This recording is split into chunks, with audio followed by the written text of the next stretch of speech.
Among the many popular or famous victories in Indian football in this century, one victory that always comes to our mind was India's 1-0 win against UAE in 2001 in Bangalore.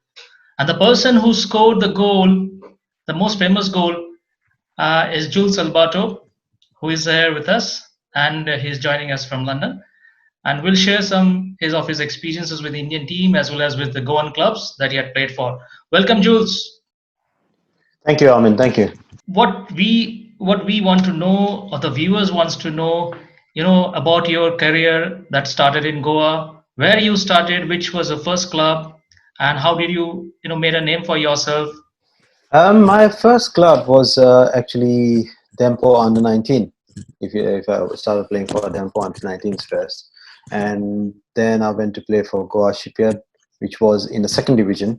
As I was doing my college at university, my family didn't allow me to play football until I finished my university, which is a good thing. Looking back at it now, uh, and I thank them for it all the time.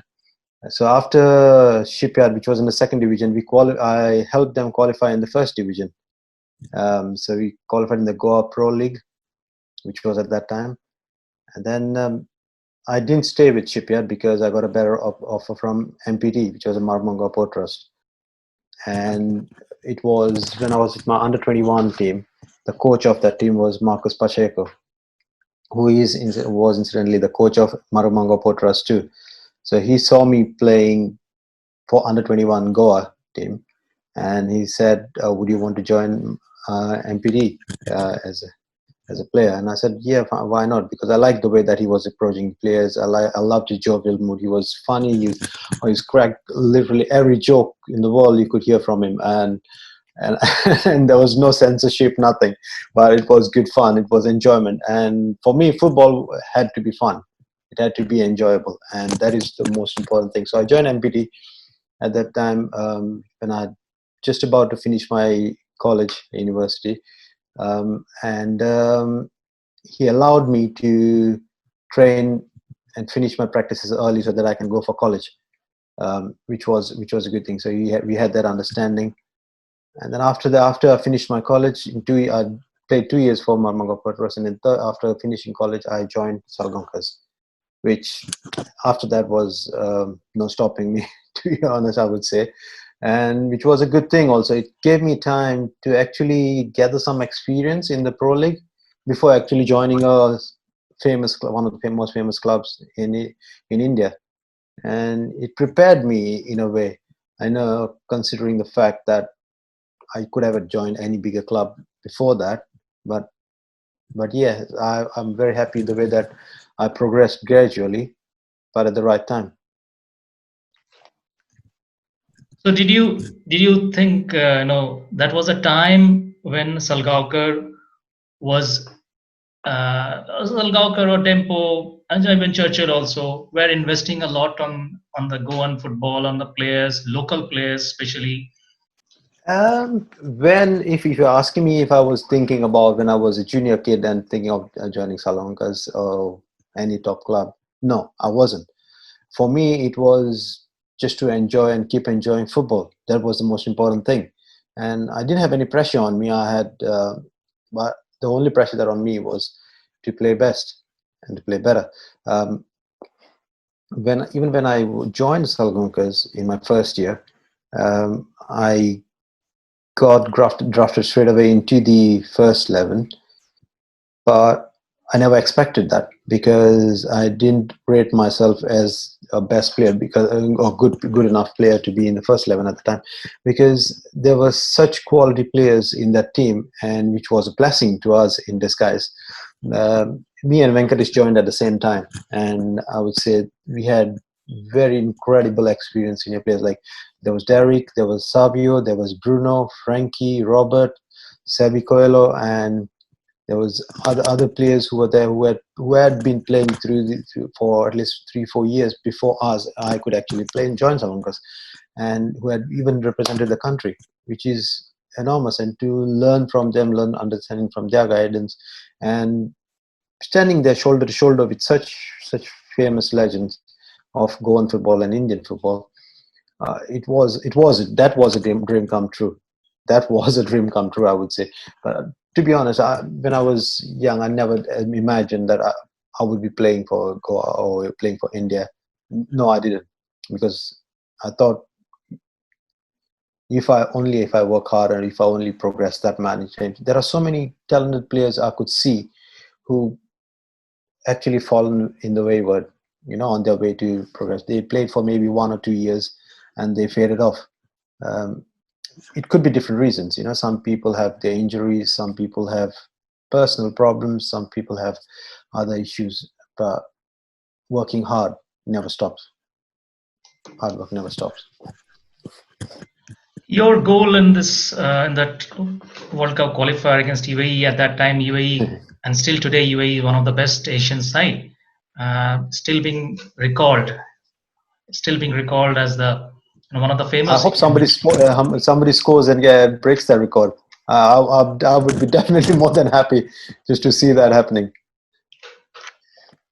But do you really think that the same kind of caliber, the same kind of talent that this current Indian team has? It's you can't compare two different eras. It's completely different because the way that we played at that time was different to what we are playing, what we are looking at now.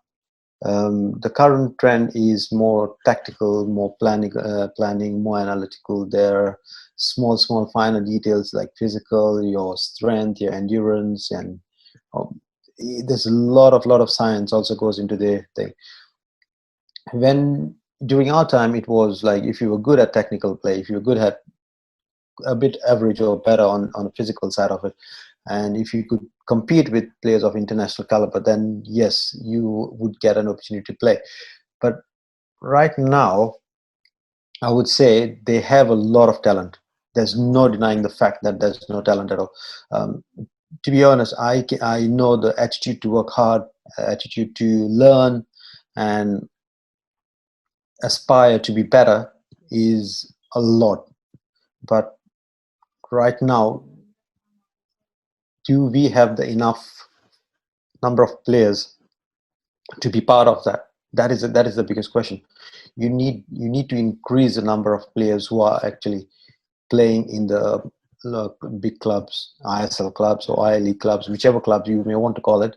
The number of players who are playing there has to increase, and the number of clubs as well has to increase.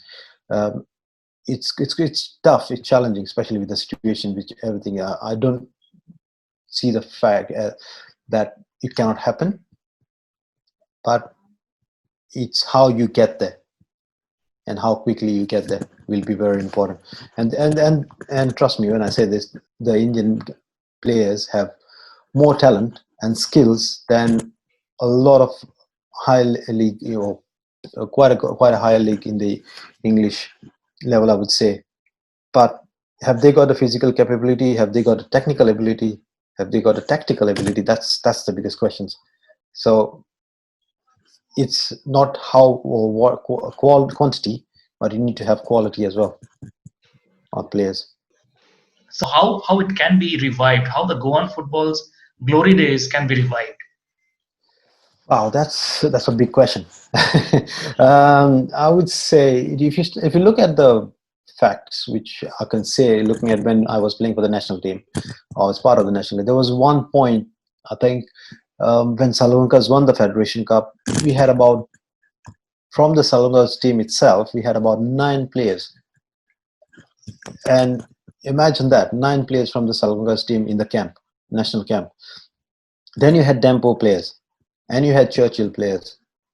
So there were about 18 or 19 players out of the 32 or 36 that were called from Goan clubs itself, which was a massive thing. But if you look at now, there's maybe 1 or 2, maybe, and they might not even be in the first 11 or the playing 11 or fielded in the game.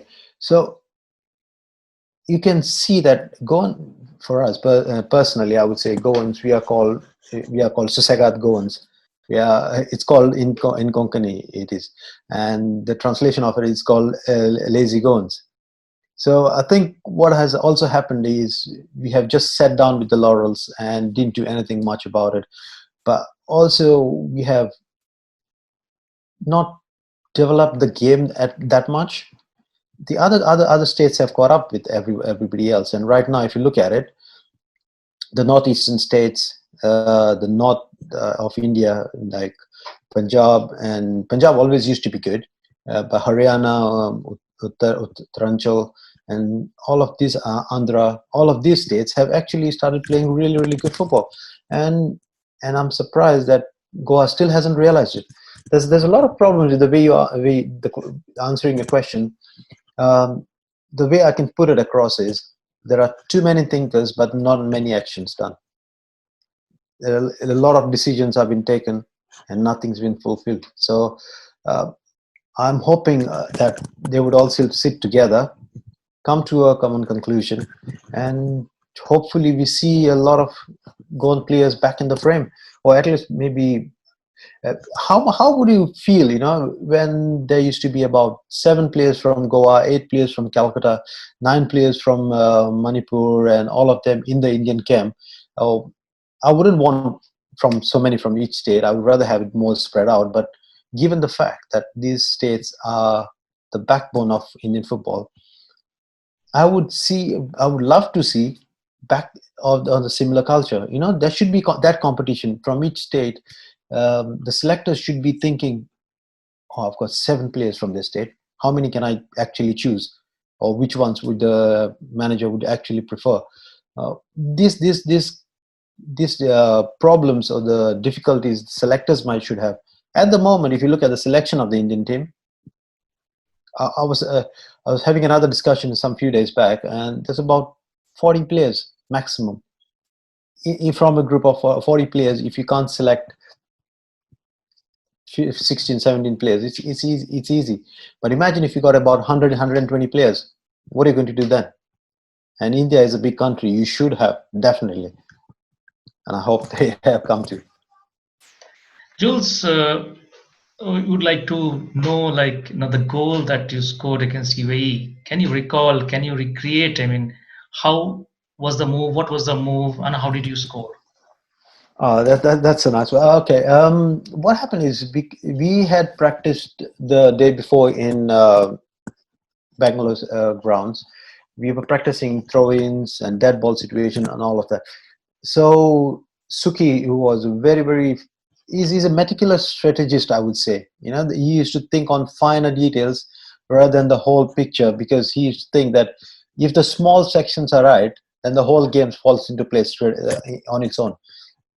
So we had previously practiced that long throw-ins, which Vijayan would go to flick, and I used to stand in front. Vijayan used to stand behind, because both of us were good on heading, and I used to stay behind. No, I used to stay in front. Vijayan used to stay behind, and then Baichung used to go at the last ball, and Jopal would come from the other side. So when the throw-in was happening, Vijayan would come in front, and I would swap back, and which was the same thing that happened. So Vijayan went up in front. He flicked the ball, and as soon as he flicked the ball, he hit one of the UAE defenders and bounced off me with my back towards the goal, but in front of me. So I had to flick it over me as well as the goalkeeper, which luckily when at the far corner, which nobody was there, and it was an emotion to relive. I mean, the memories are fantastic. I still talk about it, but it's one of those most amazing things that could have happened. Initially, I didn't even realize that what was the magnitude of that goal. It took probably 1 or 2 days to sink in after he's looking at your name on the papers, which was a great thing. Uh, you didn't play. You didn't play in Calcutta. I mean, those some of your former teammates had joined some of the Calcutta clubs in those years. Uh, I would have loved to. I would have loved to, but I did have opportunities to go into Calcutta. Mohan Bagan approached me, and East Bengal. They were saying that they would want to talk to me and stuff, like that, but it never happened. But definitely, I could have joined one of those clubs. But I had the opportunity either to join Mohan Bagan or go to Mahindras in Mumbai. So being closer to Goa and getting a better opportunity just to play in just a different club or similar sort of bigger club. I thought joining Mahindra's was much more better because I could come down to Goa as quick as possible or every weekend literally. But I regret not playing in Calcutta. Coaches who have turned your potential, converted your potential into the maximum efficiency. In that respect, who would be in the number one? Oh, I can't rate because each coach has given me a different perspective. When I was in the under 19, I had Francis D'Souza who played for Mohan Bagan. He was the coach, and he's a very intelligent and shrewd coach, I would say. Um, the camp was only for a week, but during that week, the way that he taught us was, and I was 17 at that time, so that was actually the right thing for me. I would say I rarely speak about it. Yes, later on, I grew better tactically. All the coaches gave me ideas how you could do this better, how could I go on the other thing better, and be in the right place at the right time, and all those things. But to develop as a player, as a personal player, personally, I feel that though that 1 week which I did under Francis D'Souza was the intense week, and that is 1 week I actually even remember, even when I was playing later on, whatever he used to say, to be your movement, off the ball movement, your planning to what you want to do next, and all those ideas which were really useful for me later on. But though I feel Francis D'Souza made the most important uh, difference for me when I was growing and progressing as a player.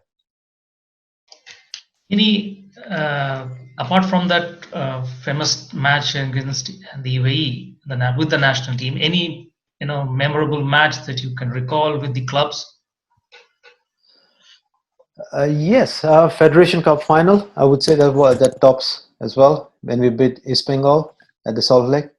Yeah, and in the semi-final against Dempo as well, which was scored in the 89th minute by myself, and which was 1-goal one, which we won by 1 goal. And I think that's those two games I would rate as some of the best games. Who would be according to you, the best defender, best midfielder, and a best striker during that span of years that you have played in Indian football? Wow, that's a tough question. I would actually say best defender would be Jiju Jacob from Kerala.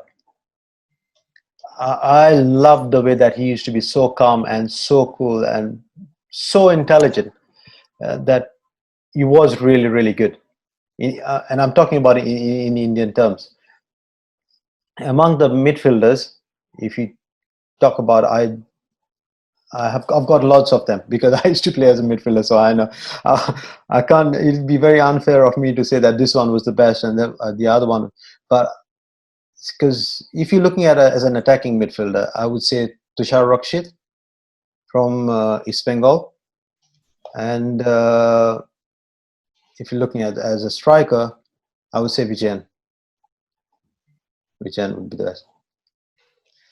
So, and if you like, Vijayan or Bruno Coutinho, if you have to choose between Vijayan and Bruno Coutinho.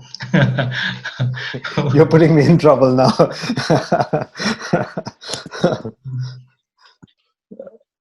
If I have to choose between Vijayan and Bruno Coutinho, I can play Bruno in the midfield and play Vijayan in the striker.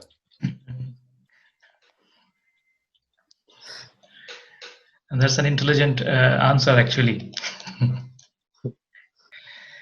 So, Yeah. why did you leave India?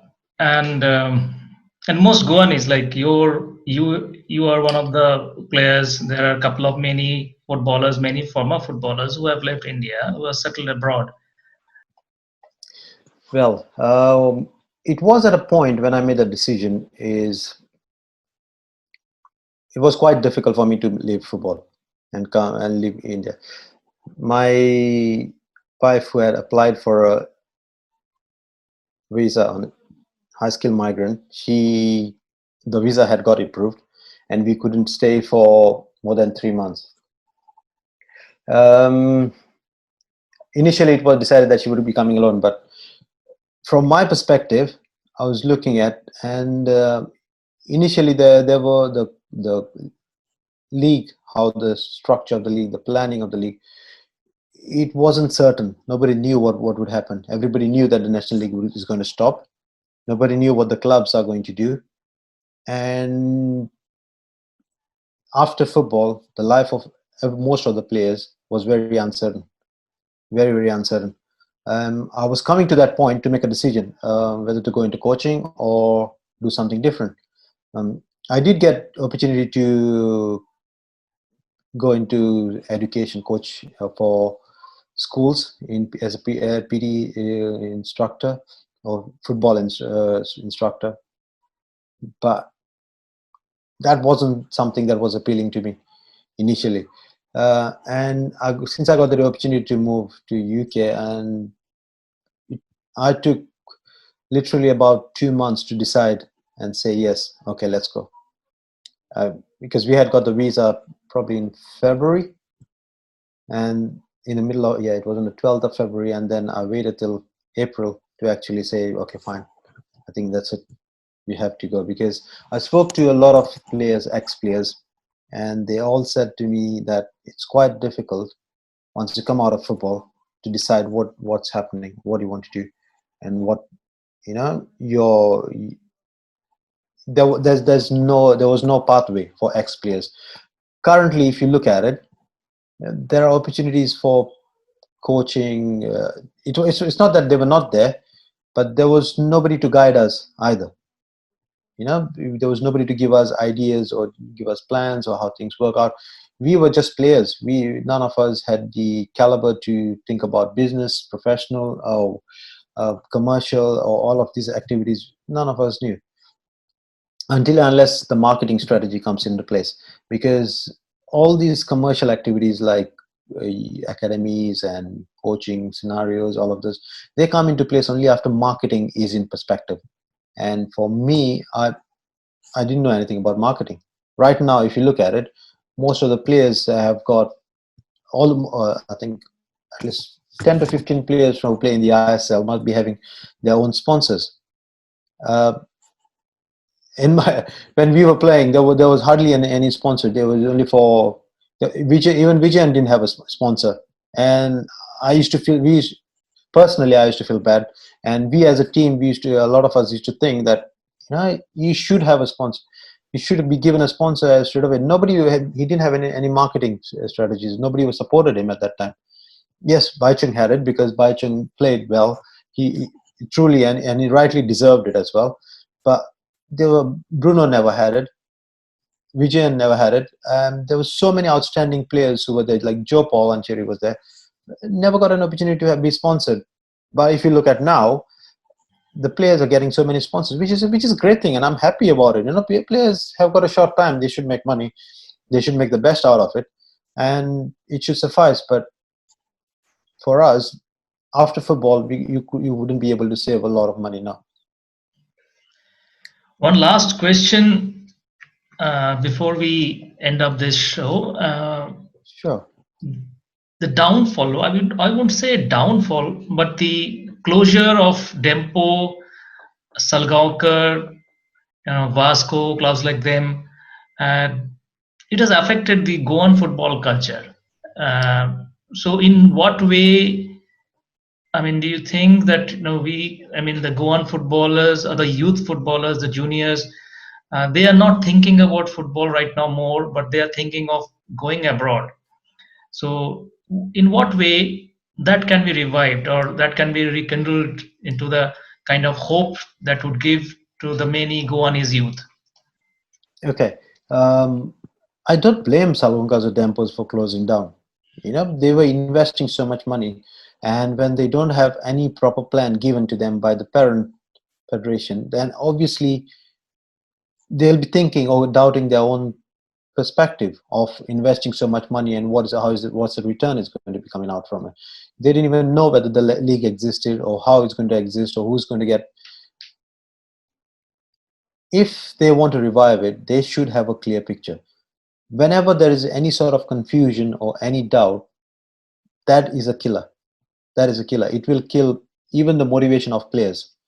Why would any parent want a kid to play when there is no certainty about playing? Yes, FC Goa is there. They're doing fantastic. They're doing a lot of grassroots programs. They're doing a lot of development for the youth in Goa, and I I love what Akshay Tandon is doing. He's the I am FC Goa managing MD. He's doing a fantastic job in Goa at the moment, which you need more people like him. You genuinely need to develop people. It's not about just doing things, but doing the right things is the most important thing, and getting it right. There are opportunities for players to play, but are they enough? Are they? Do they? Would how? What would you expect a kid to, once he's 18, 19, 20, to be playing at a good level of club? If he is playing, if he wants to get motivated, then he should be earning something, and it should make him feel wanted to be part of football. The problem is between the ages of 17 to 20. That's when the crucial decision happens. That is when the crucial decision happens. From 17, the kids will play because they are going to college, they're going to university, and all of them, they can play. But once they cross that 17 and they are into 19, 20, that is when they will stop playing also, is purely because they will think, is it worth it? So how can anyone prove that it is worth it? So until and unless they bridge that gap of giving the players opportunity from 17 to 2021, it's still going to be at the same ebb. It's not going to go anything further or higher. And I hope it happens in the Goan, because I would love to see more Goans playing football. Thanks, Jules, for sharing your experiences, your career with us, and I hope that Goan football will once again revive its former glory. And thanks again for joining us. Have a nice day. You too, no problem. Glad to help.